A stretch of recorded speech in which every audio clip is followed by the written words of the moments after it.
போன வருஷம் நவம்பர் மாசம் உத்தரப்பிரதேசத்துல உள்ள ஒரு ஆத்துக்குள்ள விழுந்து 3 பேர் இறந்துட்டாங்க. இந்த சோகம் எப்படி நடந்துச்சு? ஒரு திருமணத்துல கலந்துக்கிறதுக்காக இந்த 3 பேரும் கார்ல போய்கிட்டு இருந்தாங்க. ஜிபிஎஸ் மூலமா போய்கிட்டு இருந்தாங்க. ஆற்று பாலத்து மேல போகச் சொல்லி மேப் திசை காட்ட, இவங்களும் அது முழுமையா கட்டப்படாத பாலம்னு தெரியாம கார பாலத்து மேல ஓட்ட, ஆத்துக்குள்ள கார் விழுந்து 3 பேரும் ஸ்பாட்லேயே இறந்துட்டாங்க. இத கேள்விப்பட்ட மக்கள் கொதிச்செழுந்தாங்க.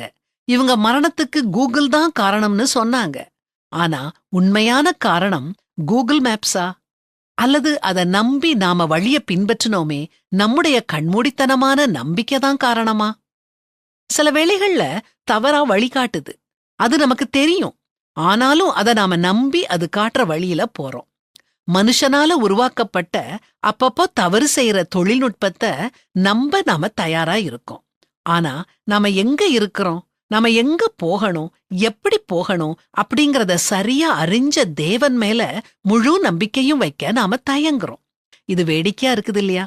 நெடுந்தொலைவு பிரயாணம் மேற்கொள்ளும் போது நம்ம போனை வழிகாட்டியா வச்சுக்கிட்டு அந்த டிஜிட்டல் குரல் சொல்றத கேட்டு போகும்போது நாம பதஷ்டப்படுறோமா?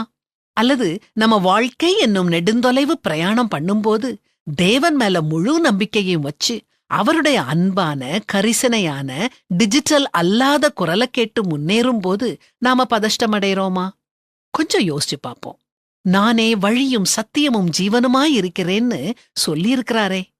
உங்க வாழ்க்கையில நெரிசல் ஏற்படும் போது, பள்ளம் மேடு வரும்போது, அபாயகரமான திருப்பங்கள் ஏற்படும் போது, முற்றும் முழுவதுமா நம்ம படைச்ச தேவன் மேல நம்பிக்கை வச்சு அவர் குரலுக்கு செவி கொடுங்க.